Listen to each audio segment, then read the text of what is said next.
Last week, I thought we would do a standalone Bible study that we called Faith in Action, and I kind of just planned for that to be an in-between before we start another series. But as I kept studying this week and reading my Bible through, I'm still in the book of Mark. Last week, I mentioned that I'm doing the New Testament this year.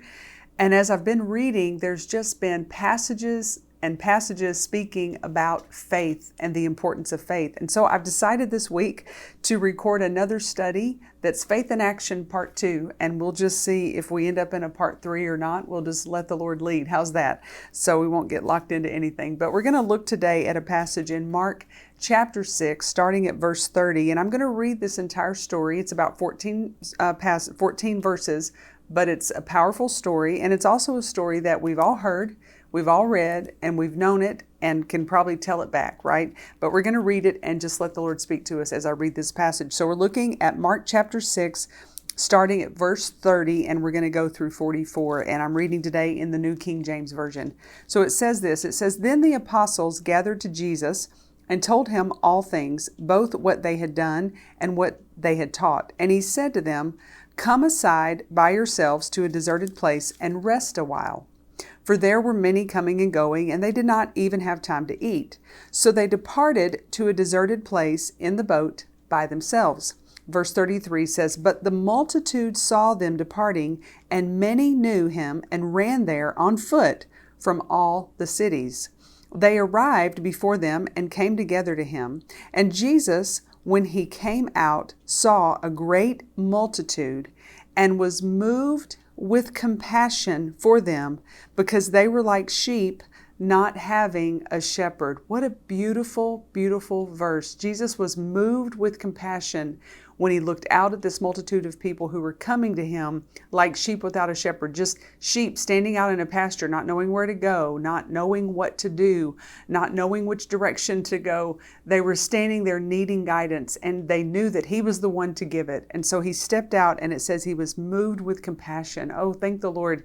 He is still moved with compassion today for us and in our situations. So it says, so he began to teach them many things. That was his answer. When he was moved with compassion, his response was he taught them many things. And that's what he wants to do to us. When he is moved with compassion for us, he wants to teach us many things if we will just listen and hear.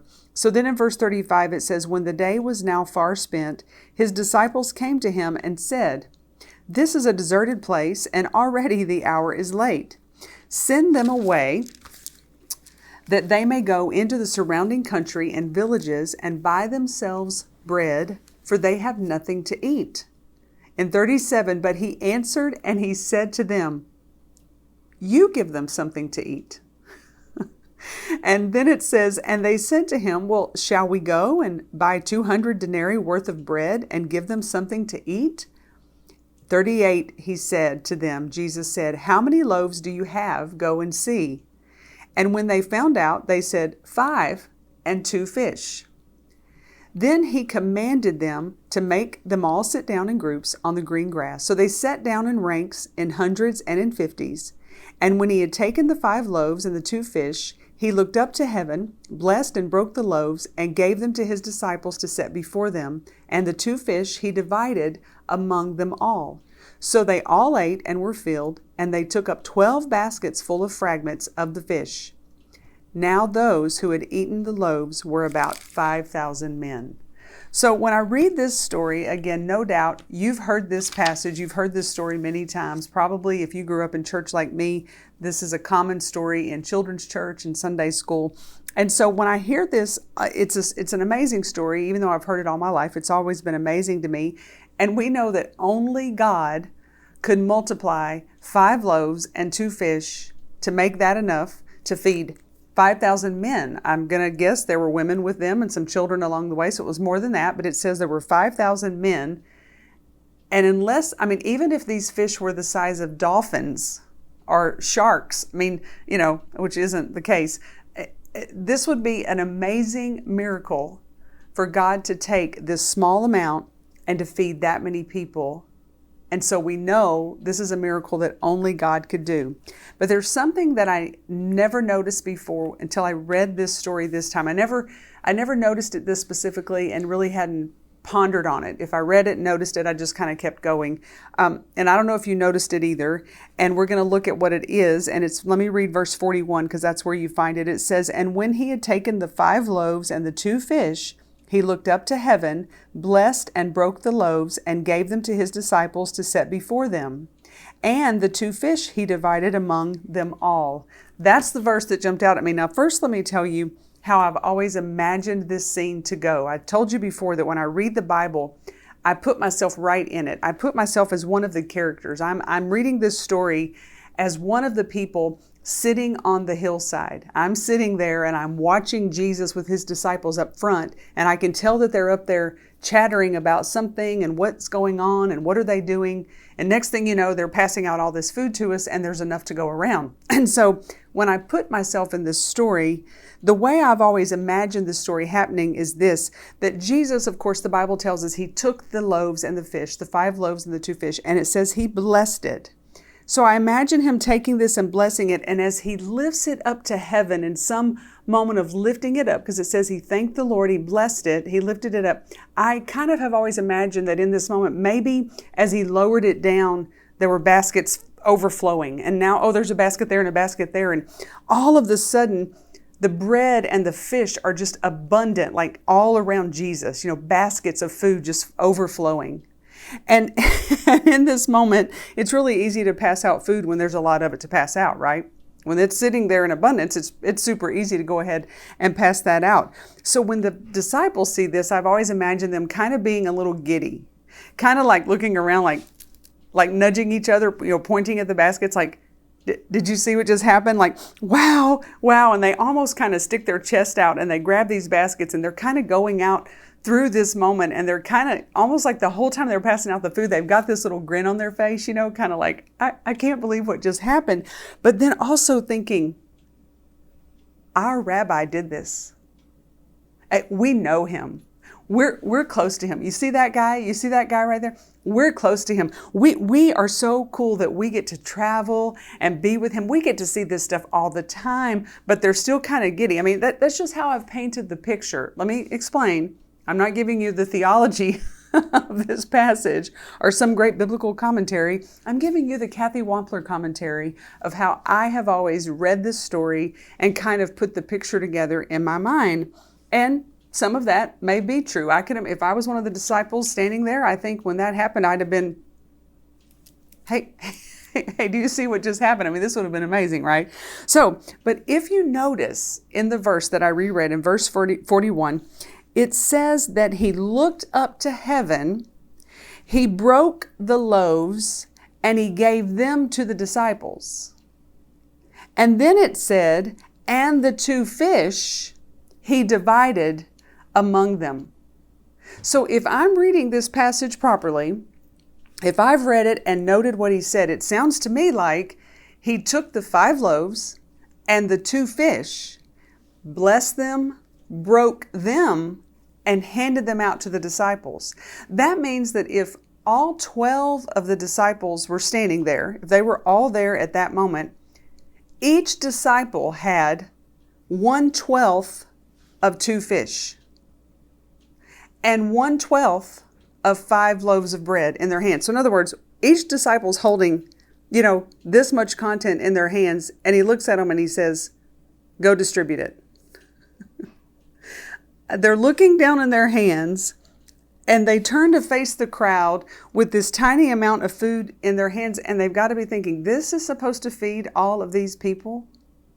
Now, I don't know how it happened at this moment. I don't know. I don't know if when they turned, boom, the first step they took, the first faith in action that they took a step toward the crowd and boom, there were baskets everywhere to pass out food. I don't know. The Bible doesn't give us that clear picture of exactly how this transpired. I don't know that as they grabbed a piece out of their hand to hand it to someone, when they looked back, there was another piece in its place. I don't know. Either way would be quite miraculous, don't you think? Either way, this is a God thing. I don't know if it just appeared throughout the crowd as they were passing out. I don't know how he did it, but he did it nonetheless. As the disciples took that first step of faith, Jesus passes out and breaks between them 5 loaves and 2 fish. And with that small amount they had to turn with faith in their hearts that he just said to pass this out. They turn and they pass it out. They took a step of faith and God met the need. God supplied.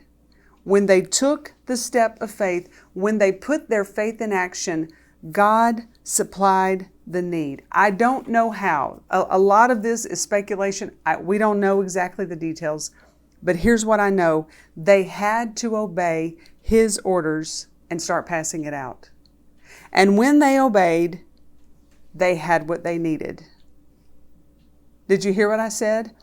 When they obeyed and they stepped in faith, when they put their faith in action, they had what they needed. You know, I remember when I first started this Bible study group in March of the year 2020. You all remember March of 2020. It's the year that COVID hit and things were shut down on lockdown. And some of you have heard me tell the story of starting Let's Study the Word. But quickly to recap, I remember being in that time where someone challenged me to start an online Bible study so that some of the people, the ladies specifically at that time in their church, could be a part of it during this time. And I remember when she challenged me to do it, we were emailing, and when I closed my computer, I was like, nope. She was asking if I had thought of ever doing that, and I just replied, no, I haven't. Thanks. Have a good day. God bless you. And I closed my computer. And I began to think about it a little bit, and I know it was just the Holy Spirit who was prompting me, and I began to think about her question and why don't you? Having a Bible study is a good thing, so why don't you? Well, I started down the list, right? The first thing was, my goodness, I'll never have enough to teach something every week.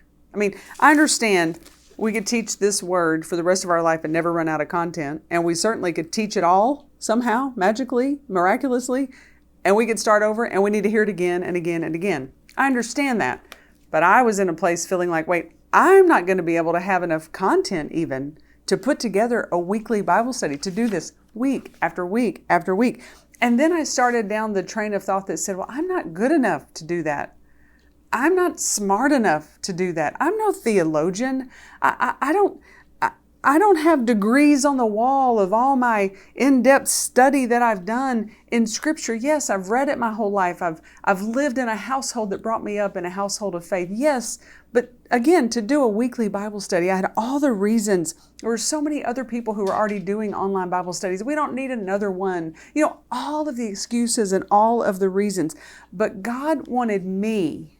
God wanted Kathy Wampler to step out in faith in an area that he was asking me to step out in. And when I made the commitment to step out in faith, then he provided what I needed to do it. When I stepped out and said, okay, yes, Lord, I'll start an online Bible study, then he began to give me content week after week, guide me and direct me. Teach on this topic. Let's teach on this topic. Let's go into this book. Let's look at this concept. He began to provide the need. He began to give me a boldness to share. He began to put in me the confidence to say, you know what? I know there's 1,000 gazillion other people out there doing this. And I know I'm not the smartest person on the planet, but I'm me. I'm Kathy Wampler. And if you've called me to do it, you're going to give me what I need to do what you've called me to do. That is the message of this story today. To me, for me, that was the message of this story. Put your faith in action and say, Lord, I will obey what you're asking me to do. I will obey. I have more questions than I have answers, but I'm going to obey. And I know that as I step out and put faith in action and obey and believe, he's going to start answering all those questions I had. He's going to start providing the things I need. He's going to be right there with me, and he's going to guide me every step of the way. I am living proof of that today. In sitting here all this time later, this March will be 3 years of doing a weekly Bible study. I'm proof of that if we will just step out and obey, he provides the things we need to do it and to make it happen. He's not going to ask you to do something and then leave you on your own to hope you make it. That is not the God that we serve. So whatever He's placed in your hands, if it's 1/12 of 5 loaves of fish and 1/12 of 2 fish, 5 loaves of bread. Did I say loaves of fish? If it's 1/12 of 5 loaves of bread and 1/12 of 2 fish, if that's all you have in your hand, can you understand that He's the one that put it in your hand? And when you turn around and step, He's going to multiply it. He's going to make it enough, and He's going to come through for you. I know that's how it works. I'm living it. I'm walking it. And I'm expecting big things in my life that I am also today saying yes to God for. And I'm believing with faith and joy and peace that He is going to be there when we need it. Can I agree with you today? Can I stand with you and say, yes, Lord? Lord, build my faith. Faith comes by hearing, and hearing by the word of God. And that's what you've heard today. So let your faith arise. Say, Lord, help me, help me. Like the gentleman said, Lord, I believe, but help my unbelief. Help me, Lord, today. Help my unbelief so that I can have faith that's stronger and taller and bigger and bolder and do what you've asked me to do with the faith and the trust in you. He is there for you today, and He is a good, loving Father, and He is worthy of your trust.